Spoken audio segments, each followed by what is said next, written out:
o'clock today we have Richard Bruton, the Minister for Jobs and others, but in his capacity as Director of the Fine Gael campaign to speak on the Shannon and political reform and the Shannon referendum. We have Micheál Martin, the leader of Fianna Fáil. We'll have Pearse Doherty of Sinn Féin, Senator Catherine Spone, and James Souter, the political economist from DCU. David Davenport is going to chair that session, which will begin sharp at 1 o'clock. This afternoon, then at 3 o'clock, we have the first showing of a forthcoming TV documentary made for TV3 and for American television called The Kennedy's Irish Mafia. And that's in the theatre as well at 3 o'clock. At 5 o'clock this evening, George Cook and his right-wing American shock jock friend Michael Graham, who have bantered across the Atlantic most Fridays on News Talk, are actually going to do it face-to-face up in the marquee in the hotel with a barbecue, and they're going to be refereed or chaired or reined in by Nora Owen, who's chairing that session. And then tonight at 7 o'clock, firstly, I'm going to ask you to get this word out, a free event on the Quays by the Emigrant Flame, the Army Band, are going to do a 45 minutes or an hour of a recital performance. And then at 8 o'clock, starting here in the theatre, we're going to show the documentary about the homecoming, which RTE have made to show in November. That's the documentary about the kind of fly on the wall, behind the scenes documentary, which they made in June and are broadcasting in November. They've given us permission to show it here tonight at the final event of the summer school, and it's kind of a thank you event for all those who put so much effort into the successful events that we had in June. I was anxious, however, in putting the summer school events together. I was anxious, in a sense, as well as dealing with issues of history and the Kennedys, to look in a more substantial way, perhaps, at the question of, well, what is Ireland's economic, business relationship with America? To what extent is it shaped by that cultural and immigration relationship with America? To what extent should it be built upon or moved on from, matured beyond than it currently is? And I'm delighted that we've managed to gather on a Saturday morning in New Ross, and I'm very obliged to them when we're travelling, 4 different voices on that team. Barry O'Leary is Chief Executive of the IDA. Margaret E. Ward, as well as being a political journalist, is herself a businesswoman, a New York born now, based in Ireland. Peter Castles, having been one of the country's leading trade unionist, is now the Executive Director of the Edward M. Kennedy Institute for Conflict Prevention at NUI Maynooth. And Michael Taft, a Californian born, but in Ireland now for 30 years, he tells me, having been involved in the Labour Party and Democratic left politics for many years, is now Research Officer for Unite, the trade union. And the author or blogger of a blog called Notes on the Front, a blog on political economy. We're going to let them each talk to you for 10 minutes. I'm going to get them talking to each other. To my left, you'll see on the screen a device that it was interesting. Yesterday morning, we had about 300 people here for a session done by Leo Enright. Half of them were secondary school students. And I was to come to the stage to explain and walk through this Silvo.do device by which you can vote on questions and submit questions for the panel. I forgot to do it. Of course, inevitably, the teenagers sitting down saw a screen, switched on phones, figured it all out for themselves. Thankfully, we had a moderator, so we could delete some of the particularly colourful names they gave themselves, not to mention questions. I don't expect to have that problem this morning. If there are any questions or comments, do it that way as well, and we'll also have a roving mic at the end. Can I ask you, though, firstly, to give a New Ross welcome for Barry O'Leary.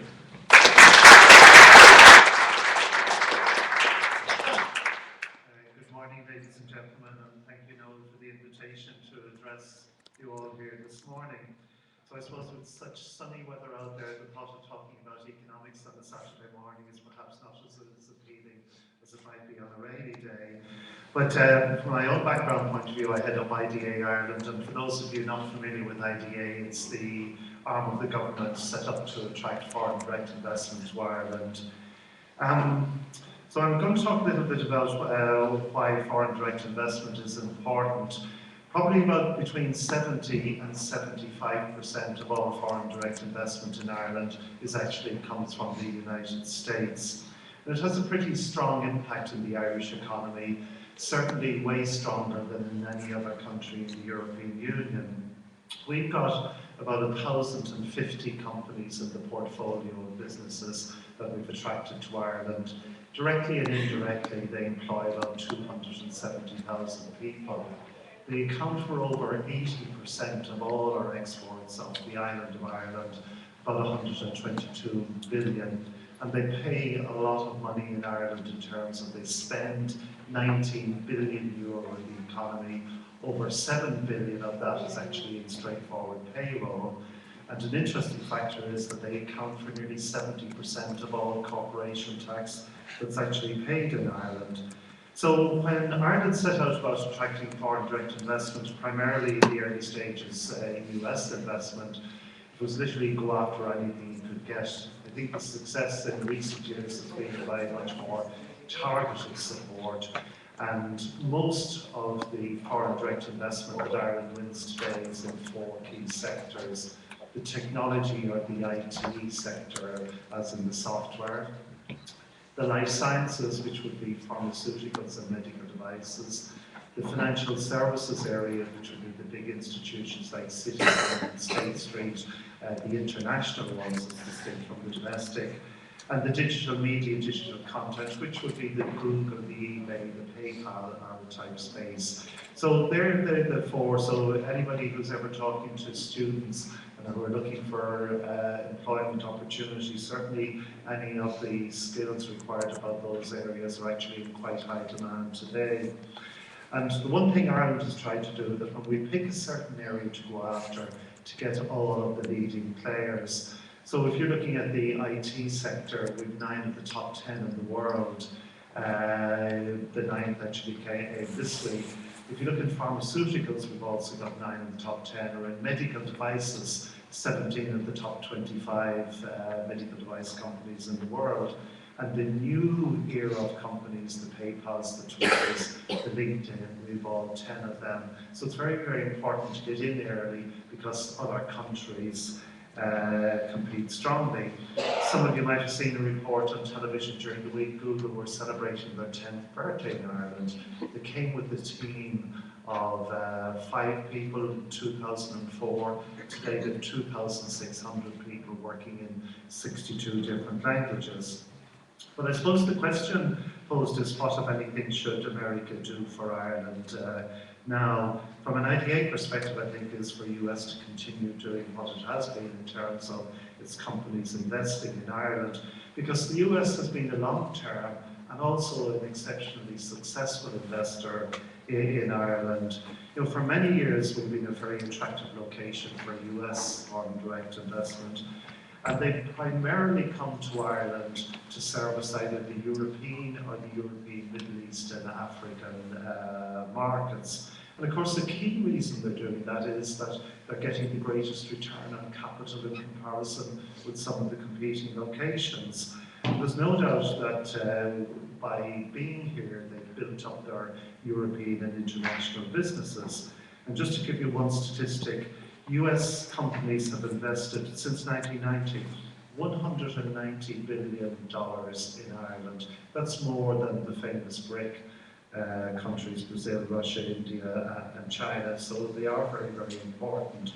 But of course they don't come just for the love of the Irish. It's great when you go to corporate America and you see names like O'Donnell or McGuire. They're a great starting point if you don't already have contacts, but they're coming because it's a hard-nosed decision, although the Irish affinity undoubtedly helps. But why would they come to Ireland when there's so many choices? Well, quite clearly the talent pool we have is very important for them. The track record of investment and continuous investment is where we score strongly. Clearly our corporation tax rate and our technology capability, they're sort of things that they score so many points at. But softer ones like ease of doing business, English language, European Union, that access, that type of thing would be important. But it's also important that Ireland delivers, and if I could give you an example of that, when you're competing for American companies coming into Europe, they're expecting to find certain things. In Wexford, about 2 years ago, Coca-Cola decided to invest $300 million in a new core flavourings plant in Ireland. And one of the reasons that they came to Wexford was they looked at they needed about 40 or 50 acres of land that could be used quickly, land that needed 1 million or 2 million gallons of water a day and so many megawatts of power. And Wexford had that. IDA has a number of them around the country that's successfully employing over 100 people today.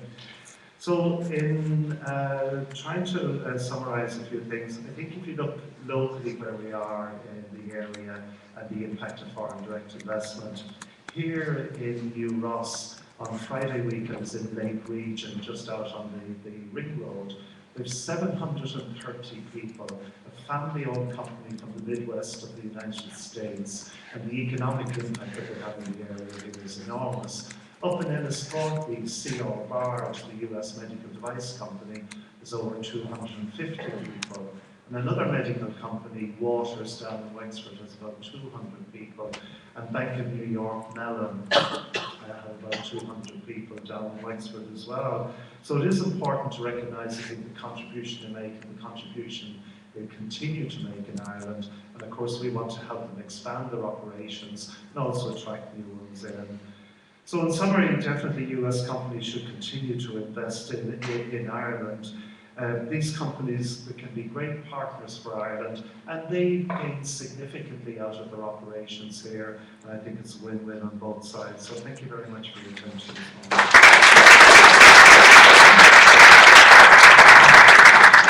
Thank you, Barry. Actually, Tomas, I think we might turn up the house slightly if it loses the effect on the projection. I think it might be for two reasons. One, it means the speakers will be able to see the audience. And secondly, they'll be able to see, the audience will be able to see Margaret Ward. You'll also see Peter Cassell's shoes, Darren's shoes, and Michael Taft's shoes. I'm told they're not as interesting. In 1848, John F. Kennedy's great-great-grandfather Patrick left on the quayside of New Ross, and we know all that has flowed from that, including this.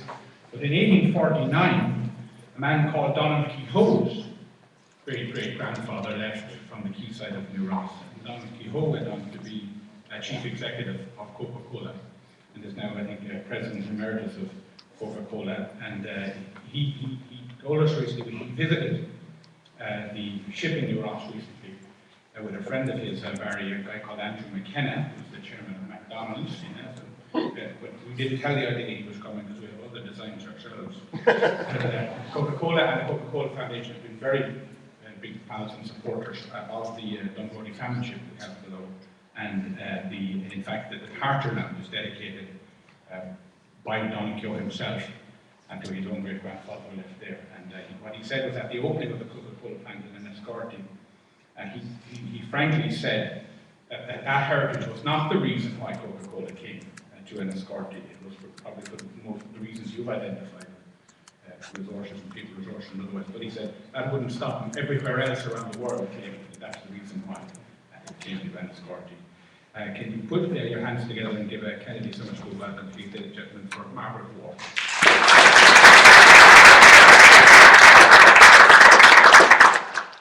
Hi there, everybody.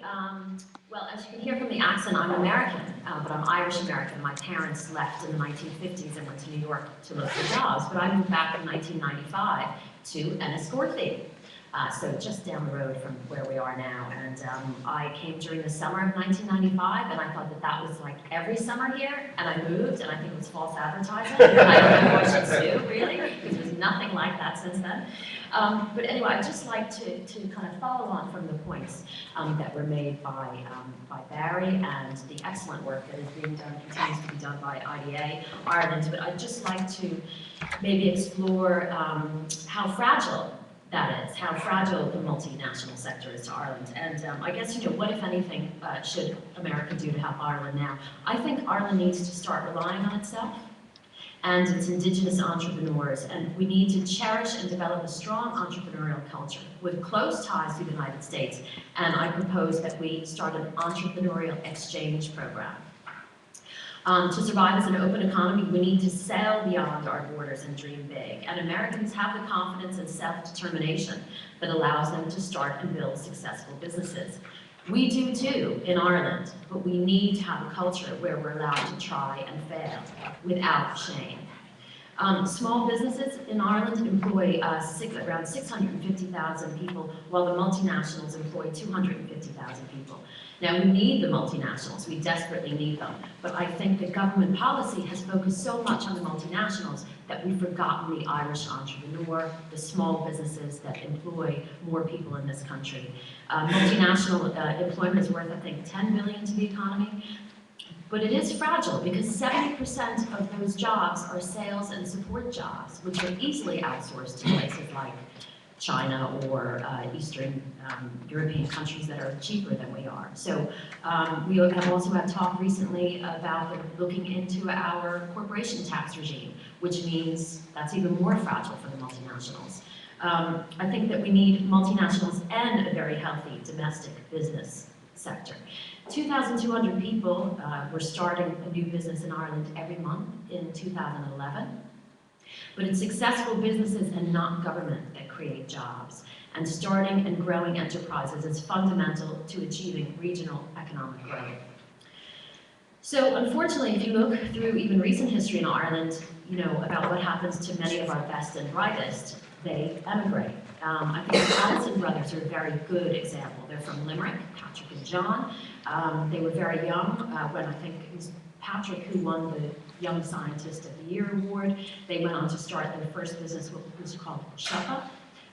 Enterprise Ireland ignored them, but there was interest shown by Silicon Valley's Y Combinator, and they moved up sticks and went to California, where they still live, and they later sold that business, which was renamed Optimatic, and they became millionaires overnight. They have now started their second company called Stripe, and they've launched it in Ireland. These are two very, very clever boys who have been lost because we didn't value them. In the recent OECD report that came out, we talked about Irish innovation policy.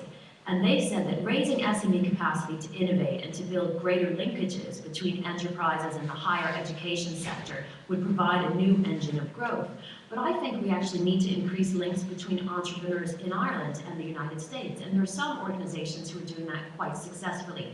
The ITLG, for example, in California, that's the Irish Technology Leaders Group that's organized by an Irishman who lives over there. And that is it was initially quite an informal thing, but it seems to be working. And I think we need to formalize some of that.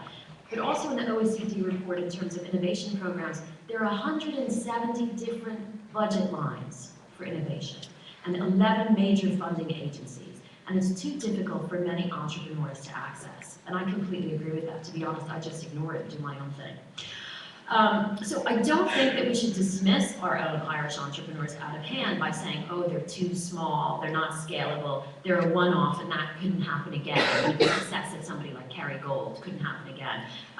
Where they're not export-focused, they won't make it globally. I think we need to have confidence in them, but we need to have confidence in ourselves and stop saying we're not good enough or our entrepreneurs aren't good enough. We have to focus on the multinationals.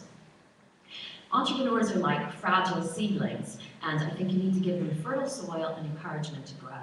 You need to take them seriously, expose them early to the positive American entrepreneurial way, and support them and get out of their way. But I do think if we had an entrepreneurial exchange, maybe the Collison brothers would have gone to the States for a couple of months and then come back. And maybe then they would have been able to show Enterprise Ireland and others what they were capable of, and the jobs would have stayed here.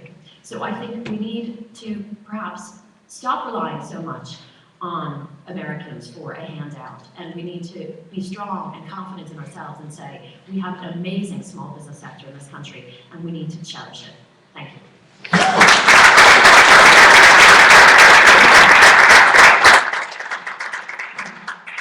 Thank you, Margaret. As in arrangement for the summer school generally, And for this event, we've been happy to enjoy the considerable support of Wexford County Council, who, under the leadership of Adrian Doyle, the County Manager, was here this morning, with the Town Manager in Port, set up an organisation called Wexford Business Partnership as a network under the County Council umbrella to pull together the small business entrepreneurs here in the area. We're grateful to them for the support for this event and for the support for the work of the Trust overall. And we're also grateful this year that we've established a new partnership with the Edward M. Kennedy for conflict intervention in Maynooth. And in that capacity and otherwise, drawing his considerable experience in the one side of the labour market of this country, would you please welcome Peter Cassidy.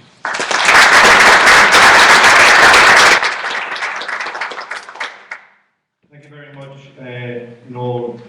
You mentioned two key people there a moment ago who were supporting this event, and a man who never puts himself forward or will ever find in the limelight is Eamon Moore.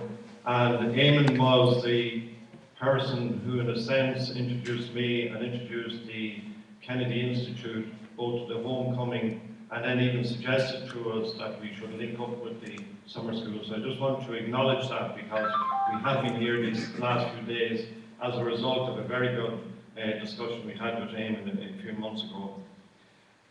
Looking at the question of what America can do for us, I notice we still have 100%, and then I looked up and of course there's only one goal, so but it'll still say 100%. The first thing I would say is to continue to invest in Ireland.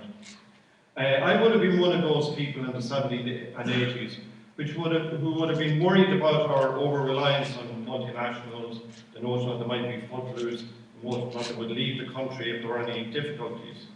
But two things I've learned since. First of all, is that many of the companies who are here now, I don't regard them anymore as American multinationals. They're as much Irish and European as any others. And I'll give you an example. If you take Intel, what's happening out in Intel now at the moment bears no relationship to what was there when Intel came to Ireland first in the early 90s. It's a totally different company. And in fact, what's happening out there is mainly high-level research serving the company in other areas. And the amount of investment that has gone on to put the research and the capability in there, it would cost Intel almost a fortune to try and move it anywhere else. And I think we need to move beyond this notion that the type of companies who are here now and who have been here a long number of years and the roots that have put down are such that they would leave at a whim. And there is actually at the moment a global transformation going on within these different sectors because of the new technologies and because of the changes in business activities. But most of them are changing and transforming in Ireland and are not, as it were, moving elsewhere as a result of that. For example, and Barry mentioned the life sciences, if you take the pharma sector, people will tell you that because of the patent cliff, as they describe it, they're all coming off patent, we're going to lose a lot of jobs in that sector. But in fact, many of them, and Pfizer is a good example, are investing now in drugs in what they call ultra-rare diseases. And where are they locating all of the research and ultimately the development of that, which is the next phase of the pharmaceutical sector, is actually being developed here now in Ireland and being developed by those companies. The same in medical devices, the same in the emerging companies that have been mentioned. Nearly all of the 10 companies that were formed on the internet as internet companies now have their actual headquarters here in Ireland and are working in that particular way. The next phase of the wave of development of how you socialise the whole social media and digital technologies. But it also impacts in another way. Next Monday, 1,500 construction workers will start work in Westport.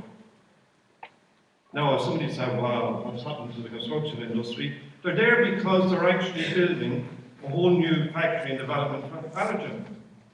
So the linkages between these companies coming and requiring the different developments leads to a knock-on, as I said, 1,500 construction workers starting in Westport this Monday. The second thing I would say about what America can do for us is to actually expand their economy. Because again, we never talk about the Irish multinationals that we have, who are actually all exporting, and exporting in particular to states. For example, if you look at the top 250 exporters in Ireland, number 6, the Kerry Group that Margaret mentioned earlier. Number 4, Smurfit. Number 11, Llandimplex. Number 15, the Dairy Board. And then you go on to Cement Roadstone, to Kingspan, and all of those. So in fact, we tend to see all of our exports as being just these American multinationals exporting, whereas in fact, out of the top 20, in fact, 7 of them are Irish companies, mainly exporting in many cases, either to Europe or in particular to the United States. The second thing I would say is for us, in terms of our importance in tourism to continue to promote Americans to come here. No one mentioned last night that the event in June here in Ross generated almost 4 million for the region here. And again, in terms of jobs, which has to be our first priority now for the next number of years, in terms of jobs both in hotels, in restaurants, in shops, all of that spending is crucially important for us in order to rebuild that side of the economy as well, in addition to the new jobs coming in the high-tech area. The fourth area I mentioned, and this is going to be maybe a surprising one, is the delivery of services. And what I mean by that is using Ireland as a test bed for the delivery of services, because as a country we're small enough and we have a big enough population to do things. And I'll give you 2 examples. Digital health research, of how can you actually use all of this new technology and what it can do for us with older people and people with disabilities, and the delivery of the services to them. And you heard Ted Jr. yesterday making a plea for the use of technology around people with disabilities. But again, Intel in Ireland are conducting major digital health research with older groups, organisations around that, in order, and the people with area disabilities, in order to develop and see how we can adopt the technologies to be much more inclusive for those groups. Microsoft and education. There is no doubt that the future, and we all know this ourselves in terms of iPads and access to the internet, is going to be crucial in e-learning in the context of education. And again, they are working with schools to try and see, now it's of benefit to the company, but it does put Ireland out there at the forefront in education in terms of the use of technology. The fifth area I mentioned, this may sound a surprising one, but we all know ourselves that one of the things that held back the development of Ireland generally was the troubles in Northern Ireland, and the image, the problems, and the heartbreak it was for us. So America can help us now in the process of reconciliation in this way, as they did with the Belfast Agreement. Obama, when he came last June, talked about the fact that peace is not just about politics. It's about attitudes, it's about a sense of empathy, it's about getting to know and respect your neighbour. And he made the point that the greening of America was as much due to the Ulster Scots as it was, as we see it, from the Catholics who emigrated from the south of Ireland. And that common history and story, I would see as one of the key elements that can be done and shared around reconciliation. The sixth one I would mention is the debt we owe to America keeping us safe in the world. People forget Hitler was not going to stop at the border at France. He was going to cross the Channel if it hadn't been stopped in the Second World War. And who intervened with the British at that stage, in the sense, to save us from that horrible outcome that might have happened to Ireland as well as what happened to Jews and others in Central Europe. And again today, whatever our arguments about the UN Security Council, and we hope in fact that what's emerging now, some level of rapport between America and Russia and others to make the world a safer place, but we do owe that debt over the years to America. And the last point I'd make is to continue to entertain us. Those of you who are into cinema I strongly recommend that you go and see the latest Woody Allen film, Blue Jasmine. If you want to know how a financial collapse can affect people, it's a very, very good insight into what happens, maybe people with too much money. Read Colin McCann's book, The Transatlantic, where he talks about Frederick Douglass, the slave, who became very close friends with Daniel O'Connell, and between them promoted the whole area of democratic change and freedom. And he also leads, obviously, with Alcott and Brown, and the fact the first trip across the Atlantic was here and that, and then George Mitchell and his role here in Ireland. Not just look at good television, just look at House of Cards. For those of you who are political junkies, as the Americans are, the Kevin Spacey version now of House of Cards, very worth seeing. And then last night we saw, or the other night we saw, when Ethel Kennedy was speaking, she said that one of her hobbies was backing horses. That every morning she got up, the first thing she read in the papers was the odds and the futures. So again, breeding is a very big industry in Ireland, so I would just ask that at some stage or other the Americans should either let us win the Breeders' Cup or the Kentucky Derby.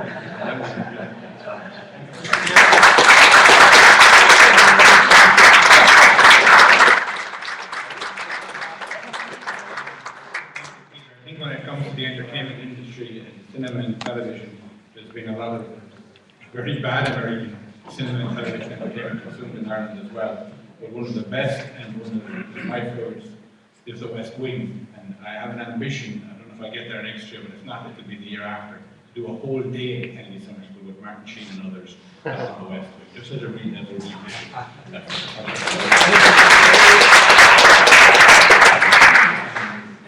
The final speaker, and then as I said, I hope to get some engagement between them and from you, the audience, and I hope you'll bring a fresh perspective on some of these themes. Michael Taff is the research officer with United Union. Would you please give a new welcome to Michael Taff?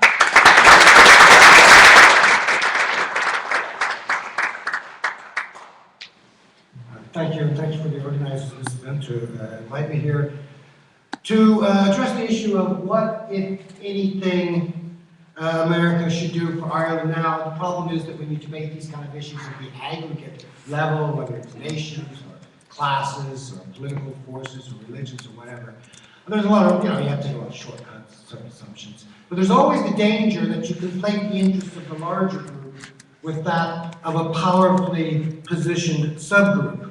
I mean, in America and Ireland, there are many voices, there are many interests, there are many needs.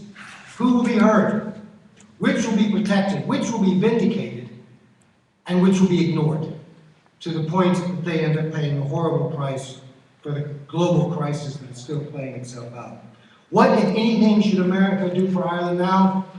As always, it depends on who is doing the doing and who they are doing it to.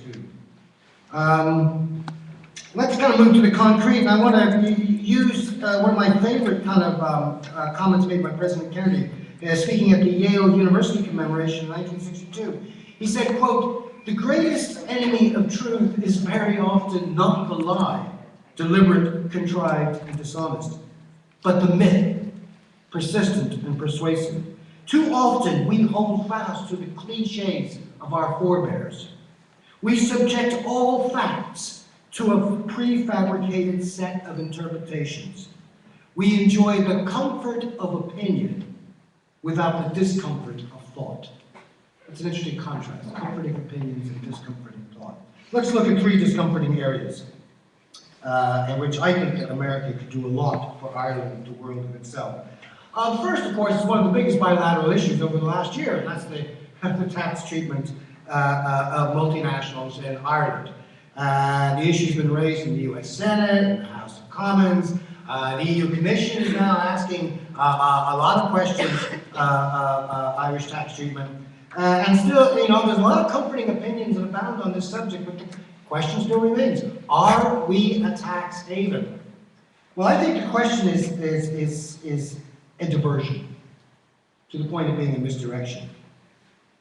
The issue is not whether we're a tax haven. We are a tax haven conduit. We are a tax haven enabler. We are a tax haven facilitator. We are an important link in the global tax avoidance chain. There is no maybe about it. We have been offering a safe haven for multinational profits here in Ireland since the 1950s. It's very strange to hear the denials of senior government politicians of what every international accountancy and corporate legal firm takes for granted in its relationship with Ireland. In fact, the EU Commission, they're asking these questions of Ireland. They're also asking questions of Netherlands and Luxembourg, two other countries with tax haven type activities. And recently, the Dutch government apologized for allowing its country to be used as a tax haven. And they've undertaken to renegotiate their tax treaties and reform its tax laws. And one of the reasons why they apologized, they said, well, one, it's just not very good to do this kind of thing. And secondly, they said it was harming its international image. It was harming the prospect for foreign direct investment. In Ireland, the government has responded to this crisis by calling our international tax regime sacrosanct. Whatever about the myth that President Kennedy referred to, when you start describing your tax policy in theological terms, you can find yourself in a very strange place. Also, though, it's a bit irritating to hear leading U.S. lawmakers playing to their own domestic audience and blaming Ireland for the global crisis of tax evasion as if we were the cause of it, when we all know it is open to the U.S. Congress itself to reform its own laws to severely limit the American companies' exploitation of international tax law. So what should America do? Well, it should do what is good for the interest of American working people. And that is to end this race to the bottom, unproductive activity of tax avoidance. To announce that it will reform its own tax laws and lead a new international protocol to eliminate tax haven activities. They have the power and the influence to be able to launch that international crusade. In the EU, it is estimated that we lose 1 trillion euros a year in tax evasion and fraud, and that doesn't count avoidance. Every year, money that can be put into the economies, into our businesses and new technologies, public services, creating jobs and raising living standards. People say, well, wouldn't this undermine the Irish economy? Well, it's true that if you do pursue tax haven type strategies in a world that no longer tolerates tax havens, well, it won't be good. But we can make different decisions. We can dust off just about every industrial strategy paper published in the last 30 years that said we must turn our attention to building a strong domestic indigenous sector that will drive our export sector to complement productive foreign direct investment. Listen, we were sleepwalking through the property boom. Everybody knew there was something wrong, but we were afraid to speak out. We are sleepwalking through this issue. And if we do not address it in an open and honest manner, it will, like the property boom, come crashing down around us. And if we don't want to wake up, then America should do us the favor and issue a very long, loud wake-up call. The second thing that America should do for Ireland is what Ireland should do for itself, and that is to end the massive poverty and inequality that ravages our mutual social landscapes. There are over 45 million Americans living in poverty. More than 1 in every 5 American children live in poverty. And what is a really grim statistic, 1.5 million American children are homeless today. In Ireland, we suffer the same similar proportions.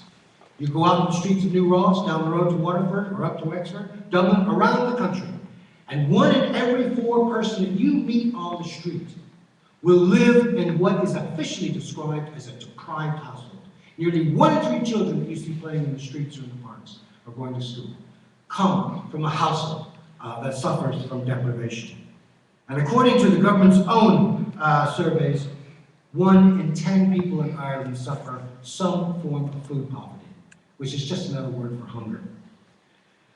It is really more than discomforting to think on this. So what should Americans do? One of the richest countries in the world should launch a drive against poverty, deprivation, and homelessness in the best traditions of what they do best. In the tradition of Franklin Roosevelt's New Deal, Lyndon Johnson's War on Poverty, which was just a continuation of President Kennedy's New Frontier programs. So many of the Irish understandably look to the U.S. for a lead. What better lead to draw on inspiration from than to end poverty, hunger, and hopelessness? And whether that's in North America, Europe, or Africa, when that happens, the opportunities for trade, commerce, growth, and shared prosperity increase exponentially. And the final thing, I think what America could do for Ireland itself is, recently I was at a conference in Toronto where trade unionists from the United States, Canada, Great Britain, and Ireland came together and we shared analysis and debate. And when asked, what is the one international issue that we would highlight as the most important for cooperation, it was unity. The introduction of the financial transaction tax. Not because that in itself would be transformative. Really, the financial sector could easily deal with such a tax. But that it would represent the first step in a general campaign to ensure that finance capital serves the needs of the productive economy and not the other way around. The Great Recession was not a product of state spending or of high wages or of people living beyond their means or of even people wanting to buy a house. It originated and continues in the speculative activities of financial institutions. Again, the U.S. is well placed to take this lead, and already many Americans are resisting, whether it's the Occupy movement, trade unions, civil society groups, Main Street businesses, and many notable politicians. And indeed, only a couple of years before Sean Lemass welcomed President Kennedy to Ireland, he declared that a manager of an industrial company should see themselves not as functionaries of the owner, but rather as a public servant in the best sense of the word. He could have easily applied that to the management of financial institutions. And if that ethos had prevailed over the last 20 years, we would be in a very different place. So the question should be more properly framed. What should the American people do for and how can they cooperate with working people throughout the world? And here there is no end of possibilities of mutually beneficial actions once we allow the full sway of democratic politics to take hold. That public space where people come together to resolve collectively the problems they suffer individually. When you go back and read the period of the Kennedys and the Johnsons, and you go back and read their counterparts in Europe, what strikes, the main difference that strikes us from today is not necessarily the policies of the programs, but the fact that they had this vision. They actually had a profound belief that public action could resolve the crisis and the problems that they were facing. We have lost that confidence in public and collective action. So to engage in that collective action is very difficult these days. To find a way to extend it across borders is probably the most difficult question in our global citizenship. But I think much of the answer lies in the struggle of the American people themselves. From abolition, to the New Deal, to the Poor People's Campaign organized by Dr. Martin Luther King, just as it does in the struggle of the Irish people, because we are celebrating, after all, this year, the 100th anniversary of the uprising of working people against exploitation in the 1913 lockout. So if America were to share that history, to imbue it with a contemporary agenda, new organizational forms, but most of all, to share that moral passion which is part of American history that inspired so many generations, were that to be done, that would be the greatest thing they could do for Ireland, the world, and above all themselves. Thank you.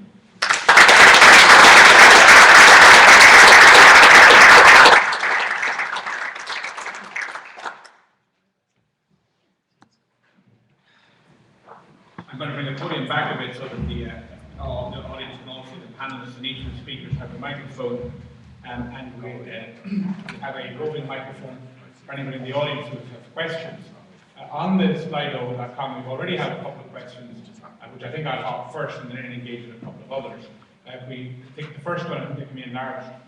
As the US focus shifts across the Pacific rather than the Atlantic, how will the US respond if Europe does not solve its political crisis? Barry, maybe you start with that one. And it seems to be twofold. That is America getting impatient with Europe's capacity to handle its own economic situation and crisis? And is America reorientating itself back towards the Pacific? Well, there's no doubt when you talk to people in American boardrooms. They wonder what's going on in Europe, and particularly why the European economy has taken so long to sort itself out, even in a minor way, because they just don't see why you can't push on with some of the reform that's needed in Europe. That being said, Europe is a market of 550 million people. It's also a pretty wealthy market, and therefore, notwithstanding the comments of Europe not getting its act together, that's still an area of investment. But of course, the biggest investment possibilities in the future are definitely the big, huge markets that have low levels of consumer spend, China, India, etc. So I think you know, it would be wrong to think that all of the focus of the US is going to the east, but undoubtedly a much greater portion of investment will be heading further afield than Europe. But do you find yourself increasingly competing, and yourselves increasingly competing with development agencies from the East and Far East? It depends on what we're going after. If you take capital-intensive areas like pharmaceuticals or biopharmaceuticals, you spend 250 million minimum in one of them, and it could be $1 billion. So you're looking at certainly Switzerland, Singapore, the eastern states, and the United States as being where you would actually compete. Obviously, for European headquarters, they're going to be located in Europe, but if you were looking for, say, a software operation for 700 engineers, then the likes of India would compete very, very strongly in that market. But even areas like that, you know, in India, it has been so buoyant. You know, the big technology companies have labour turnovers of 22%, wage inflation of 16%, so it's amazing how some of that gap is shortening. I touch on another issue, and Michael touched on it as well, which is increasingly controversial even within American politics, and that's the suggestion that countries like Ireland, or in a sense that American multinationals are availing of countries like Ireland for tax efficient or tax evasion purposes. Yeah, I was interested in Michael's description of Ireland being a tax haven. I suppose the best authority on what's a tax haven is the OECD, and the OECD clearly do not rate Ireland as a tax haven. Now, some of the examples that using the Netherlands, I think the Prime Minister of the Netherlands was referring predominantly to post-box investments as distinct from the Irish model, which gets real substance. You know, there's a lot of concentration on a few companies in the tax debate.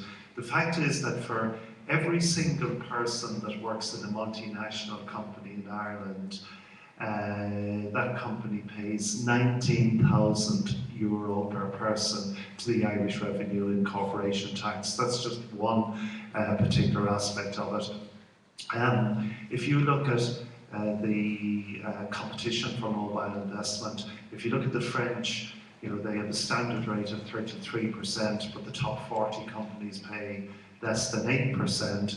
A very, very good figure is what do countries get as a percentage of their GDP comes by way of corporation tax. The EU average is 2.4%. We get slightly more at 2.6%, and the UK at 2.8%. So the tax agenda is a very, very complex one, but there's no doubt about it, there will be definite changes. And I don't think you know, the use in particular of the sunnier climates, the Cayman Islands, the Bermuda, will not stand the test of time. Margaret wants to come in on that. A question. Do you think that we ask enough of multinationals basing themselves here? I mean, I know the IDA, the drive is jobs, right? So it's jobs. But when they come here, because of the low corporation tax rate, effectively that they pay or don't pay, you know, maybe we're not getting enough out of them, right? So where are they sourcing the pharmaceutical companies, for example? Michael and I were talking about this last night. Where do the pharmaceutical companies source much of their materials? You know, it's not Ireland. And if they're setting up here, should we say that we need more from you than just job creation and a small little amount of corporation tax? Should we ensure that they're more entrenched in Irish society and the betterment of Irish people instead of, you know, making it easy enough for them to walk away and go to low value, you know, economies? So first of all, the walk away comment, and I was listening to the foot free or whatever the description was. Again, one shouldn't confuse the facts. In the multinational community over the last 3 years, far less jobs have been lost in Ireland than in Irish companies that are internationally trading. So job losses are much more prevalent in Irish located businesses. And we lose about 5% of jobs out of the portfolio each year. That's a churn that no matter what you do, the biggest employer in Ireland 20 years ago was Fruit of the Loom t-shirts, 4,000 people in Donegal. You wouldn't expect something like that to be surviving today, but you do have Intels and IBMs and Googles, etc. As regards asking them for more, of course one tries to get as much economic activity. Again, the internationally traded business, and it is the matter of global competition. For instance, we're saying to the multinationals, actually, you will pay 70% of all corporation tax in Ireland. So they're already the biggest contributor of corporation tax. They're the biggest spender on research and development. They're the biggest investors in capital expenditure. So, you know, you couldn't be expected that you would get, say, the pharmaceutical raw material ingredients, but in other sectors you do. But one tries to maximise the value, but it's not as if they're queuing up at the door to come into Ireland. You've got to market to them. And you know, we'd be in with development and they might have an appointment with somebody from Singapore in the afternoon, somebody with the Netherlands the next day, you know, the eastern states of the United States. So it's global competition. We try and maximise the benefit of it, but you have to be realistic as well. Okay, but I think in fairness to what Michael made, and he can make it for himself, is that we're enabling tax evasion as part of our structure rather than being a tax haven as such. I mean, do you have a realization of the way in which it offends people's perception of tax justice that something like Apple would pay? Well, it would be said to pay so little in Ireland. Sure. As I said, Michael can make the point for himself. Go ahead. Yeah, sure. So there's no doubt about it. There are going to be changes in the global environment from a tax point of view. So it's really what shape will come out of that. I don't see any doubt about that. But when you say that Ireland enables, it's a hard fact of economic life that there are probably about 50 or 60 countries around the world where you have low effective tax rates. But if you take some of the bigger countries like Germany, Germany puts massive billions of money into research and development because they have a big population, 80 million people, and they decide to make their industry competitive. They will give them substantial subsidies for R&D. We don't. We say, well, for the Irish model, actually a low tax model works. That's what the Swiss have said all along. That's what the Singaporeans, two of the richest countries in the world. So you have to play to what strengths, because each country has to have a competitive advantage or a number of advantages, and tax happens to be one of them. Peter? Yeah, no, I think just in the earlier question, there was an element of it that I think is going to be crucially important, way beyond even some of these issues, and that is that as the Europe comes out of this crisis, it obviously is going to deepen. There's no doubt in terms of the euro, once the German election is over, there's going to be a big push to deepen the European economy, and for Ireland therefore both tax policy, public expenditure, political decisions will be taken very much at a European level. Now take the next phase and say that Britain opts out. Now Ireland's dilemma is Britain, our relationship with Britain, our exports to Britain, our economic relationship, but equally more importantly, and I would argue we should go with the European option. In that context, America and Ireland as a gateway for America into Europe in that deepening situation is going to be crucially important. And it is going to be a big question for us, because I even notice already some of our politicians hopping from one foot to the other about, you know, what would we do if Britain left? And I think it is going to be a big issue for us, because there's no doubt that Europe is going to deepen, and if we have to go with that, then that is a crucially important decision for us. Do you have a take on your deepening, Michael? Do you think that's a good or a bad thing, the concept of kind of a more integrated European economy in response to the crisis? Well, it's certainly the case that we have this unbelievably flawed Eurozone design. In fact, it really is just a gold standard by any other name. I mean, when you talk about the relationship between America and Europe during this crisis, and there's, the question is like, well, what are they going to do? What would the Americans respond if Europe can't get out of this crisis? Well, to be fair to the Yanks, they've made every plea possible. And it kind of just turned things on its head, because you usually think of America as the more conservative economic power, and Europe as the more progressive. But here was America coming over to Europe and saying, well, geez, don't go down this road of austerity. Keep, pushing your economies until you're back on the road to growth. But here with the Europeans, in turn, returning back and saying, what maybe you would have expected in America under Reagan or Bush to say, oh, no, we've got to get our public finances under control, and if the economy has to take a hit, it has to take the hit, and we've got to stick with this kind of strange beast, this Eurozone, a monetary union, a currency union, without the proper fiscal and political union that's necessary to back up any type of currency union. So if there is a deepening, it's going to have to happen at that end. It's going to have to be stronger fiscal powers, a kind of a system that America has, where there's a transfer of funds throughout Europe, from the richer to the poorer areas, from the center to the peripheral. Now the question is, are the poor countries going to buy that? Are the surplus countries going to buy that? But in the meantime, I think that America will do whatever's in its best interest, and that's to shield itself from the continuing fallout of the Eurozone crisis. And this crisis is still playing itself out because of the inherent flaws of the Eurozone design itself, and because of the state of the European financial institutions, which are still very fragile, as we know from our own banking institutions, which are still fragile. I think they will take steps to shield themselves. Can I just make this point?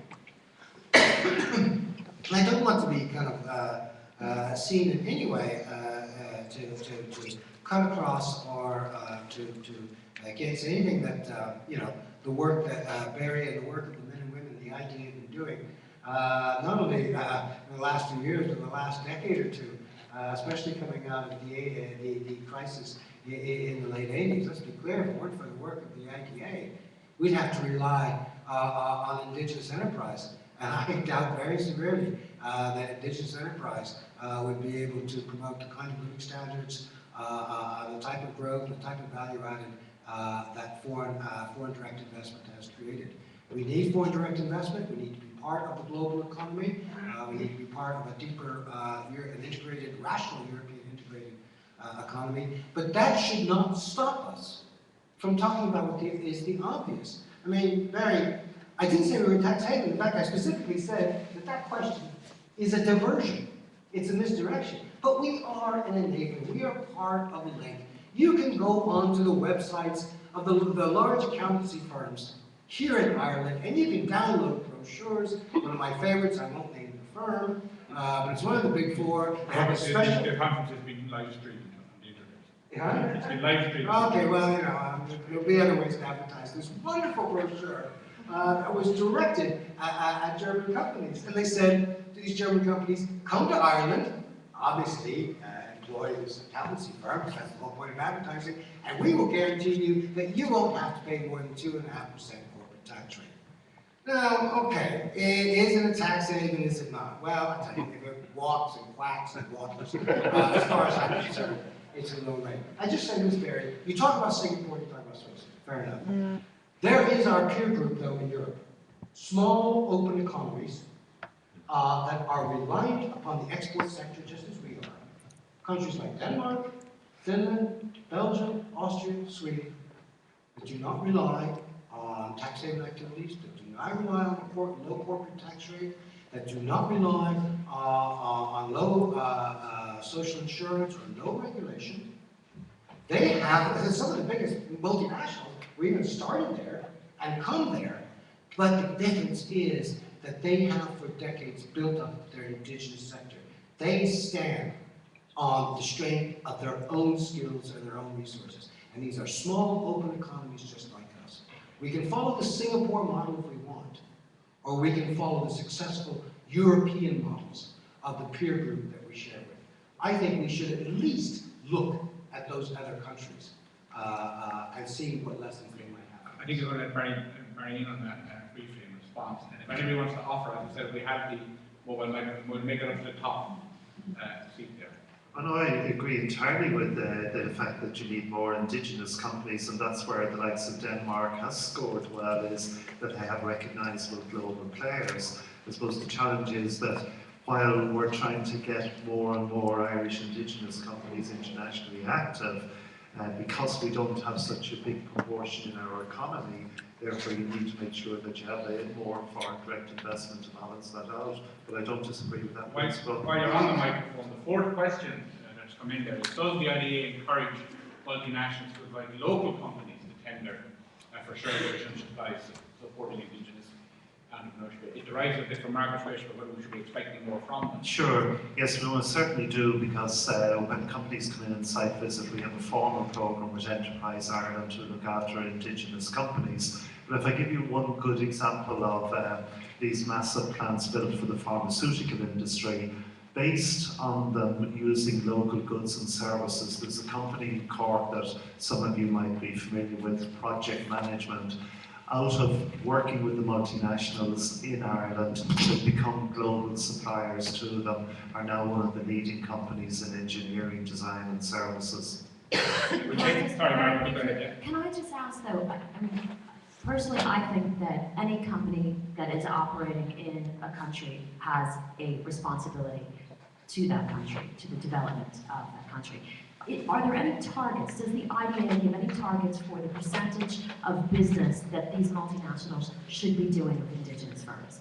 So you can set targets as an aspiration, but in a free market economy you cannot make that conditional. So one of the ones that's used is there's a thing called APSI, a business expenditure survey for both multinationals and indigenous companies, and that's one of the metrics that we use in judging the effectiveness of the multinationals in Ireland. And what do those figures say? What are the figures? Oh, it's I think it's 10.3 billion in goods and services that we buy in Ireland, the figure. We take that question from the back. Give us your name, please. Donald O'Brien. I have a couple of comments and a question for Barry. I'll start with the question.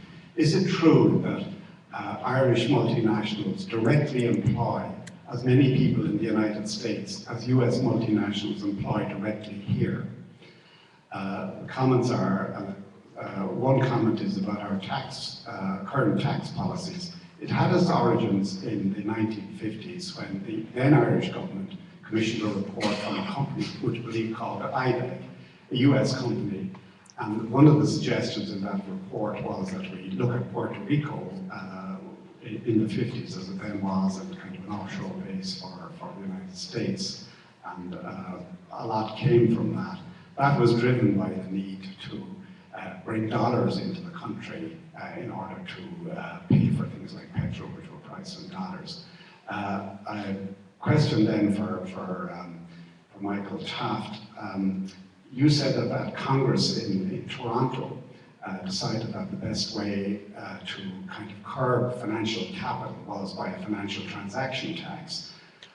Did you give any consideration to the possibility mentioned by a professor in Stanford Business School and also by a professor in Trinity, that the right thing to do to control financial capital, because they can't be regulated, they'll always outrun the regulators, is to take away limited liability from financial companies altogether. It was financial companies were not designed, limited liability was not originally designed for financial companies, but it would make the directors of those companies directly responsible.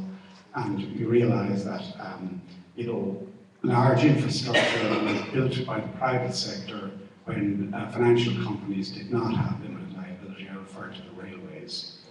Michael, I'd like to answer that question now. We'll bring the microphone over to this side over here. No, is the short answer. Didn't consider that possibility. I would only just make this point that, it was a group of trade unions from 4 different countries, and we all had, there was a number of different and great ideas about how to subordinate finance capital to the needs of the productive economy, but we wanted to select one which we could all, cooperate together internationally. But by the way, that's something on the agenda for the Irish people in terms of Irish finance.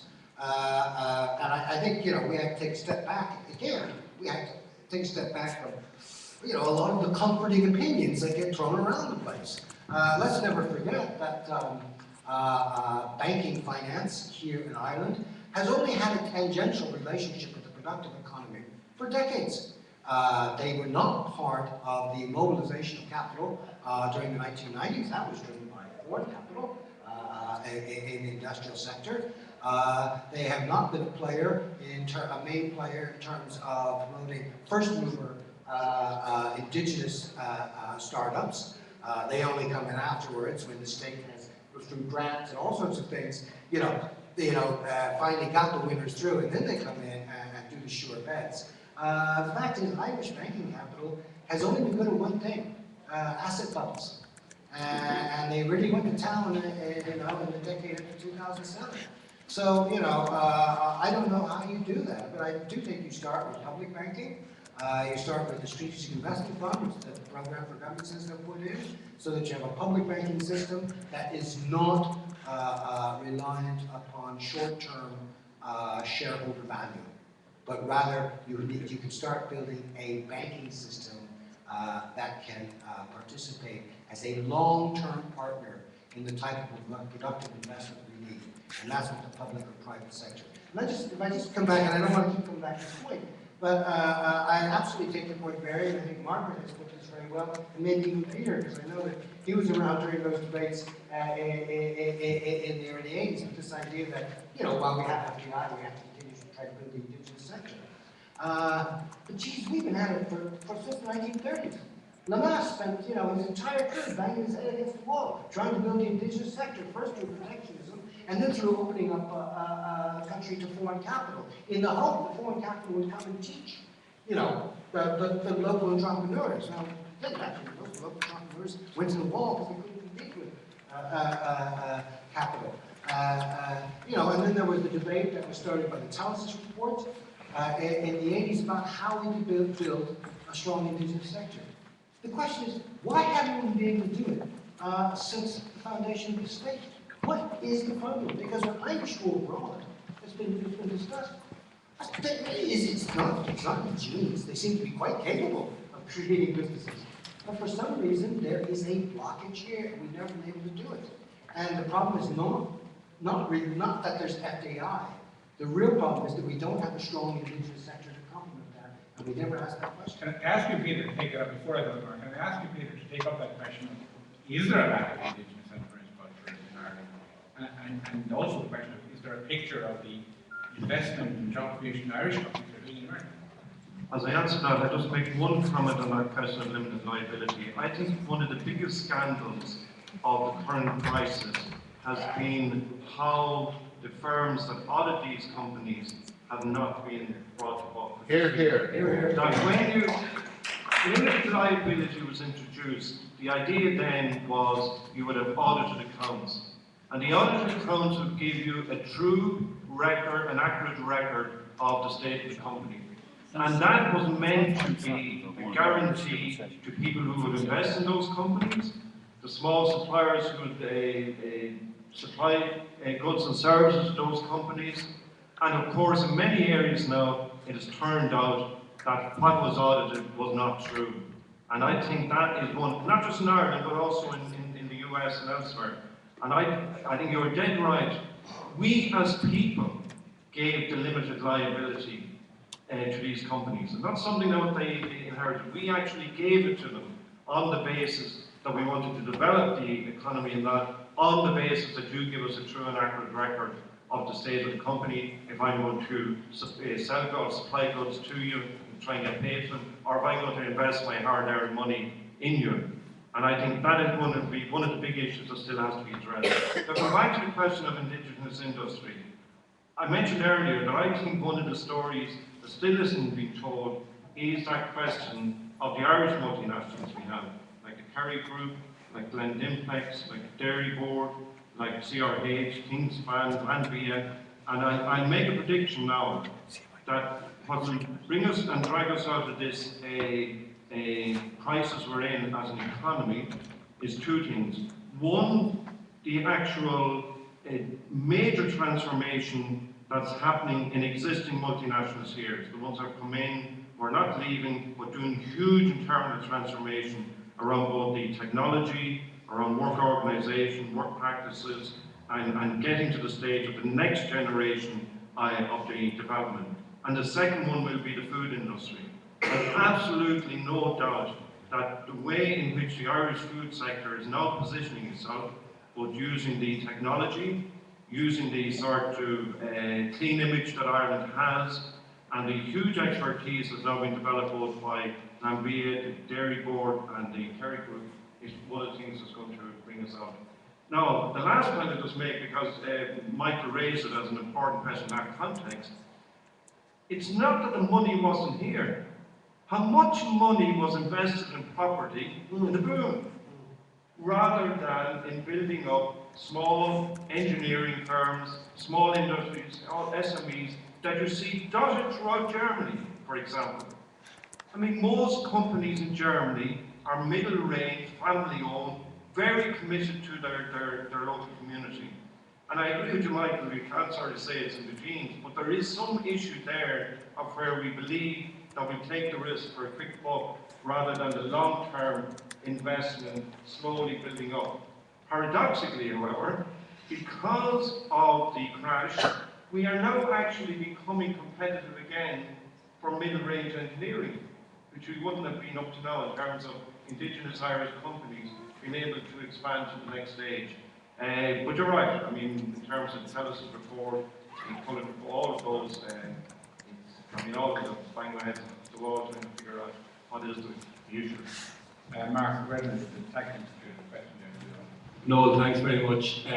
Working for the Tax Institute, I couldn't stay silent, but in the interest of full disclosure, I grew up in Ferns and Enniscorthy. Just to say, I think it's been a fantastic panel discussion, Noel, and 4 excellent speakers. Can I make 3 very brief points? And if Barry would forgive me answering Donald's question to you, he's correct. I think Irish companies employ 85,000 people in the United States. So, Chairman, if you forgive me paraphrasing, JFK asked not what America can do for Ireland, but Ireland is also creating jobs in America, emphasising Peter's point about the exporting activity. On the whole question of facilitating tax evasion, which is one that is really occupying everybody's minds in Ireland and around the world, the bedfellow of evasion is secrecy. And that's how evasion happens, through secret activity, secrecy. And I think Michael is right, that Ireland has been a bit of a punchbag at the moment for other countries. And we're a victim because we're transparent in how we do business here in Ireland. And we're transparent in relation to our 12.5% corporation tax rate, unlike other countries. And I think the movement going on internationally will deal with the secrecy aspect and leave Ireland on the right side of that debate in terms of our transparent approach.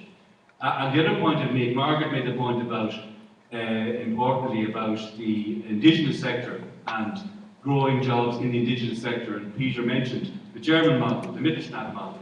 And the important piece there, as I understand it, is there's a very close connection between the education system and the small and medium-sized business sector in Germany, so people acquire the skills. And my final point, Chairman, that is, Margaret, you also made a very important point. What else is the multinational sector doing for Ireland? And I would argue a key thing they do and must do is transfer of skills. And we saw yesterday, John O'Regan showed a video where poor unfortunate lads were leaving Ireland in the early 80s, and I think it was Tommy Gorman, somebody asked him getting the bus, have you any skills that you're taking with you? And he said, no, we've none. I think that's changed now. Even down to Noel saying the youngsters knew how to connect with the TV yesterday. And you think of projects like Coder Jojo, fantastic projects going all around. They wouldn't happen, I suspect, without the multinational influence and the transfer of skills from multinational companies to the Irish population. The final point, though, I want to make is, when we are being put in the spotlight on tax, we have to remember we are in a very competitive world. And our nearest neighbour, the United Kingdom, recently announced a 10% corporation tax rate for income from patent activities. And very shortly after they announced it, GlaxoSmithKline said that's a brilliant idea, and we'll invest £500 million in your economy. and create 1,000 jobs. If that's our nearest neighbour, that's the world we're living in. Thanks, Chair. Two things, Mark. Before you let the mic go, firstly, you have your own conference in October on the question of the tax efficiency, tax evasion, multinational debate. But do you have a view on the financial transaction tax? Well, on the financial transaction tax, as I understand it, it's only this week, it's been found probably to be contravening core principles in terms of how the European Union is constituted. So they may have to rethink how that's going to work. I mean, if I may just digress for a second on the whole question of financial services and so on, and going back to the evasion point, there's an awful lot of secret money being hidden in bank accounts around the world. And there's a very important development that the United States have led called the Foreign Accounts Tax Compliance Act. And that is designed to unearth that money. And Ireland was the 4th country in the world to sign a bilateral agreement with the United States to encourage transparency and so on. So again, it's important that leadership is shown, and thanks for mentioning indeed the conference next month with Harvard Kennedy School. Thank you. And Declan, I think if Steve has a question, and I'll come back to the panel, and we'll have another question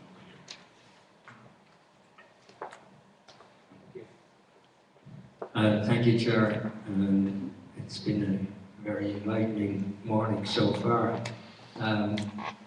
We got Coca-Cola, but very little else in Wexford really as a result of IDA activities over the last 20 years. But first, I'd just like to address 2 comments to the subject. What about America do for Ireland now? Bearing in mind what Margaret Ward said about the importance of building up the indigenous sector, we have upcoming the negotiations between the European Union and America on the trade agreement. What America could do for us is to facilitate our exports to the United States in whatever agreement is reached, and especially for the food sector. The other thing is, Peter Castle's made the point about the positive intervention of America during the Second World War. Unfortunately, the history of America is they look after themselves and they intervene when they think it's in their national interest. And what would be in Ireland's interest is that they wouldn't make such interventions militarily in the world that would adversely affect the world economy. They're just 2 points in what America could do. In relation to the indigenous sector in County Wexford, I think it would be greatly facilitated by a change in the national policy towards where jobs are to be directed. As of now, Coca-Cola was a kind of a miracle for Wexford because we happened to have the right infrastructure at the time. But the idea you wouldn't put that into Waterford under government diktat, and I would just like to put it in the panel, is the present government policy, which was actually formulated by the previous government, sustainable in the interest of the small business in Wexford in particular. Barry, can I ask you then for a take, as we move the microphone to this side for a question, can I ask you for a take on whether Wexford is losing out in terms of foreign direct investment, and whether, in a sense, we'll ask you that question. Well, yeah, first of all, it's the companies decide where they go to Ireland. There's no question of government instructing them, they just would walk away if that became it. And there's no doubt about it that Dublin, Galway and Cork have got the vast majority of foreign direct investment over the last 5 years. And you do find that we're competing more with Amsterdam, with Geneva, with Munich, and companies look for critical mass, cities of scale, where you have a population of 1 million within it. So it does make it more difficult. That's not to say that there aren't investments going on. You must remember in Wexford, it wasn't just Coca-Cola. Zurich have expanded their operations there. Bank of New York Mellon have. The takeover in Enniscorthy of, I think it was Clearstream by C.R. Bard will see an additional investment. But there is no doubt about it, there is a tendency globally go to where you have good universities, population mass, and in particular a cluster of like-minded companies. That's why you get most of the pharma go to Dublin and Cork, why you get most of the IT going to Cork, Galway and Dublin, is because their peers or their competitors are there, and it is challenging in some of the less populated areas. Okay, question here. Oh, you say you get one there as well, have you? Something there. We'll take this one here first. My question is a little bit similar to the last gentleman there, and it's been predicted in 20 years that we put 2/3 of the population in the greater Dublin area, and there really needs to be a more stronger regional strategy in terms of addressing unemployment as referred to earlier. Thank you. I will take this question here. And there's one here. And I'm struck that all the voices and questions at this point have been made. I'm quite happy to discriminate against any female voices that want to ask questions. My name is Paddy Quigley. I'd like to address Michael Taft. Michael, you said in your presentation, I think, that 1 in 4 people in Ireland is in poverty. Now, that doesn't ring very true to me. Given that we have a good education system that's accessible and free to most people, we have a very good health service. Any person who gets sick in Ireland today will be taken care of in the health service with no charge. That's a wonderful situation. In terms of social protection, there is no need for any person, in my opinion, to go hungry in Ireland today. There is excellent quality food provided. We've heard the Kerrygos and the Glanbia and the clean green food which we have. So there's good food available at very low prices. There is added value food, convenience food. It's expensive. People maybe are spending money incorrectly on expensive foods. That's a social education issue. So what I'm really saying is the government is running an annual deficit of the order of 15 billion. Given that, I think our social protection is very good. We're among the best in the world. I was talking to a lady from Los Angeles recently. She told me in the city of Los Angeles today, there are 60,000 people living on the streets in poverty. There's nothing on that scale, even in Dublin, even in Limerick. Thank you.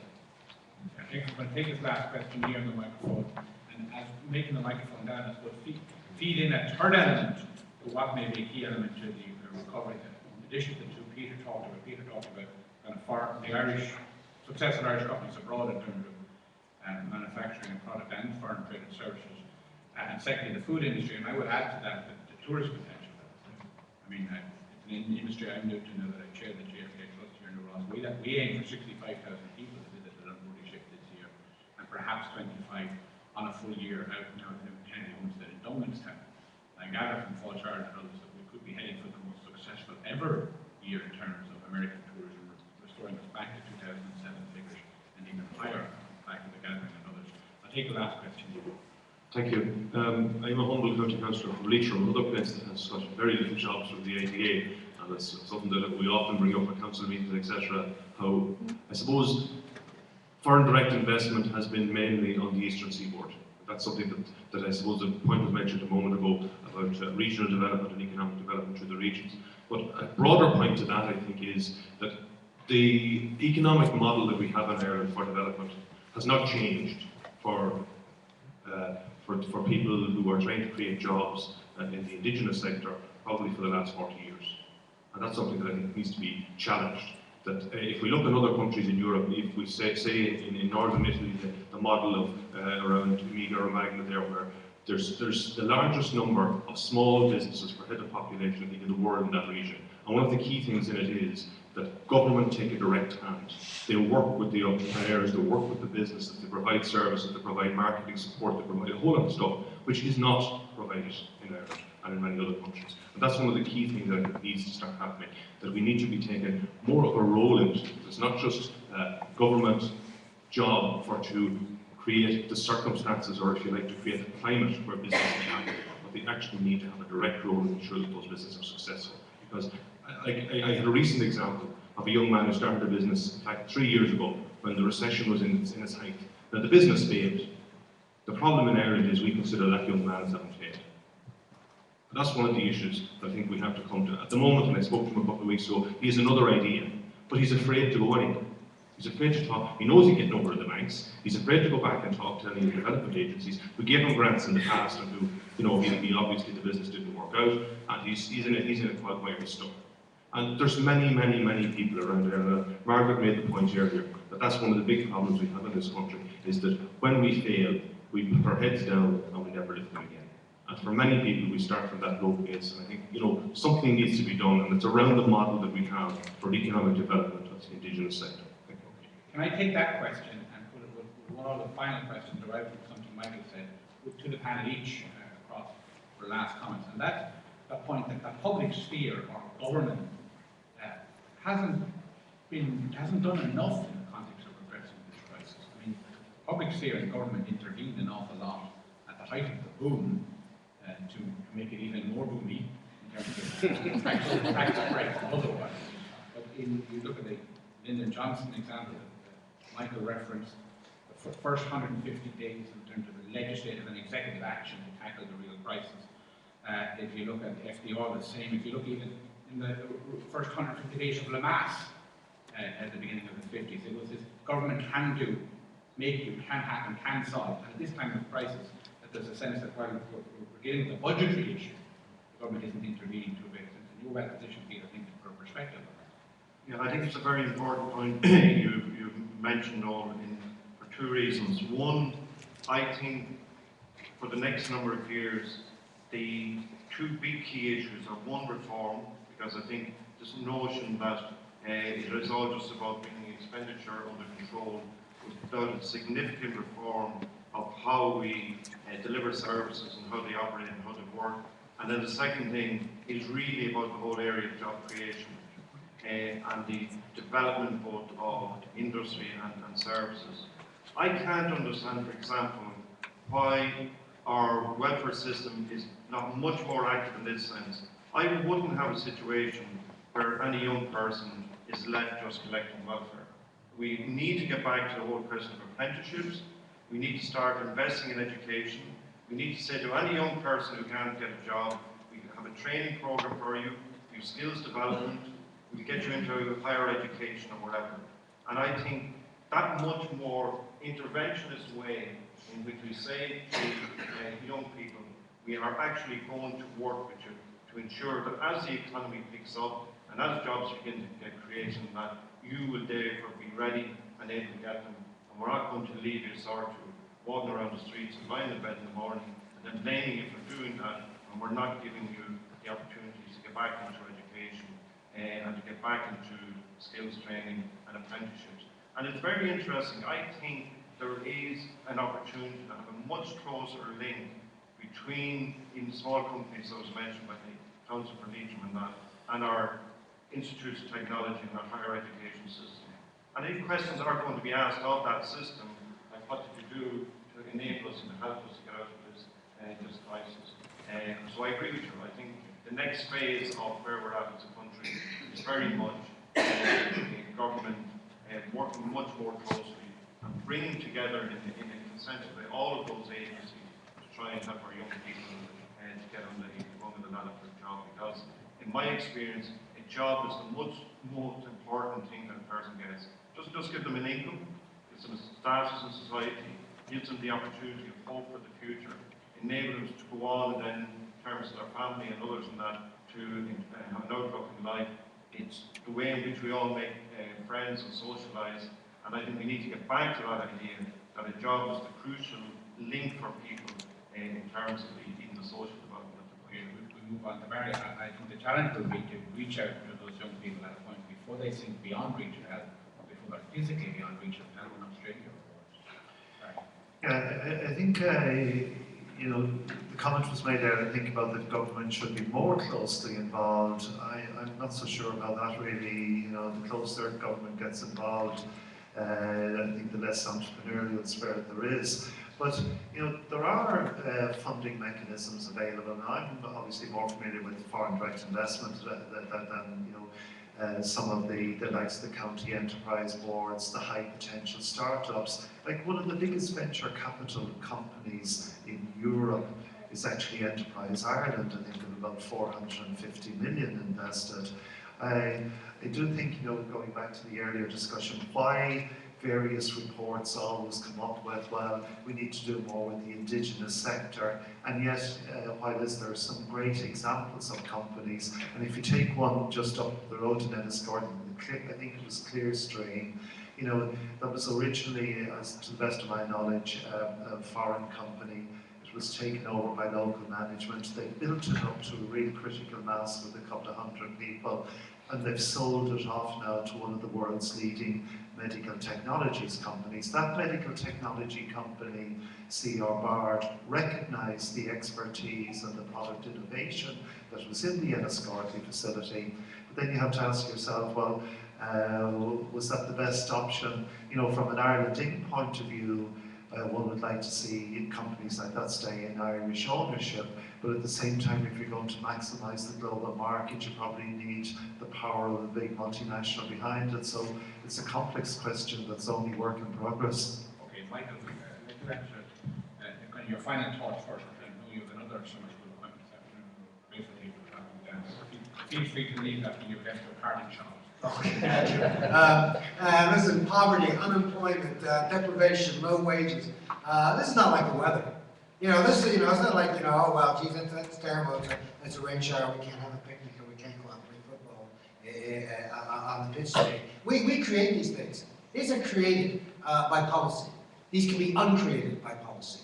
The problem is, and especially given that we're, you know, talking about the Kennedy School, and, you know, people like John and Robert and Teddy, when you go back and read the period when they were, when they were alive and they were, you know, striding the stage, and again, the same thing in Europe, people actually believed that through public political action, you could resolve these problems. Now, you couldn't bring, you know, universal happiness, you know, but you did not have to live with mass unemployment, mass poverty, with deprivation.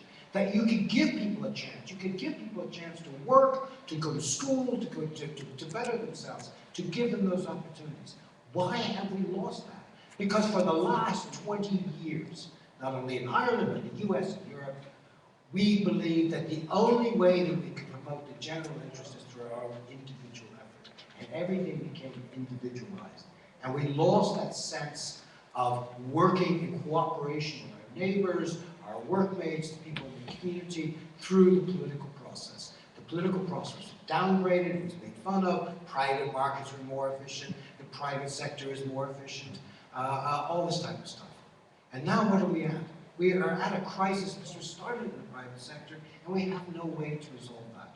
I think we have to get back to that passion. We still have to, by the way, just because you go back to that public space, that political action, that doesn't mean you don't have disagreements.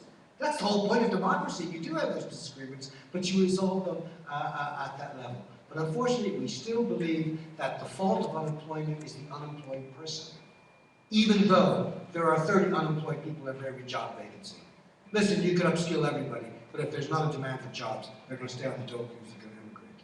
We still believe that people who are in massive private debt, it is their individual fault because somehow they sinned in the past, rather than seeing the debt crisis as a social and economic crisis that was systemic in Ireland and throughout the world. So if we continue to individualize these things and we create little morality tales behind them, we will never be able to come together to create the type of resolution that will individually benefit all of us because it benefits, because it wraps us all around in the same process. And so that's my party thing. So when you talk about the indigenous sector, foreign direct tax havens, poverty, all these kind of things, it all comes back. Do we resolve this through the public space, or do we think we have to do it through the private consumer market? Thank you. And thank you for being with us.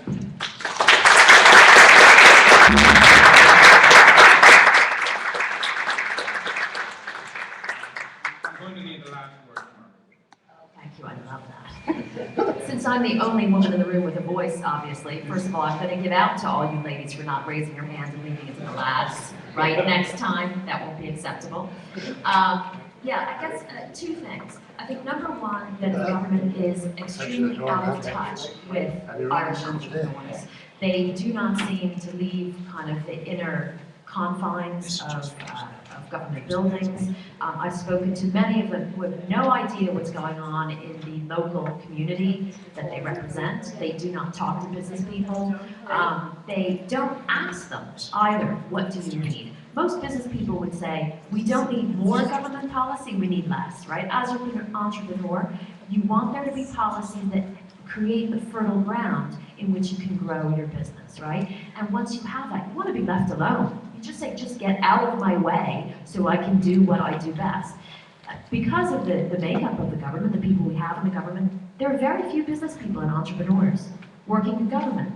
But they don't seem to be, like, I think we should have a television show, right? Where we take these government representatives and we kind of force them to work with an entrepreneur for a week, so that they can see what the reality is on the shop floor, in the manufacturing center, as they try to sell abroad, as they try to keep people employed, as they struggle over cash flow, as they try to get paid by government bodies and multinationals who can take them up to 6 months to pay.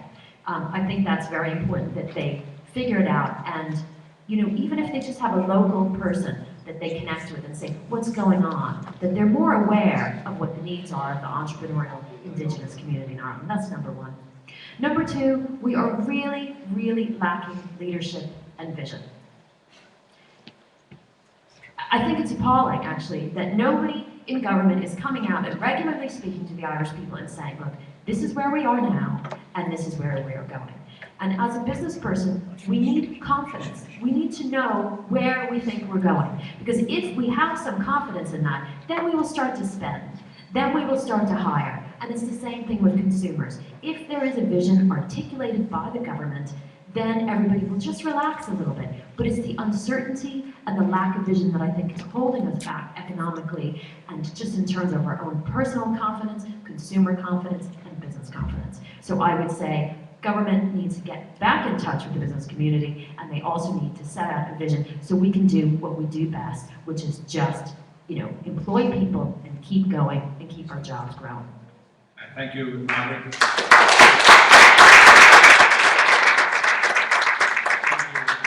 you, Peter, for your vision. We are going to give you a free tea and coffee now for about 10 or 15 minutes. About 10 past 1, we'll start the session on political action and reform. So I do want you to give one last attendee summer school thank you to Margaret Ward, Barry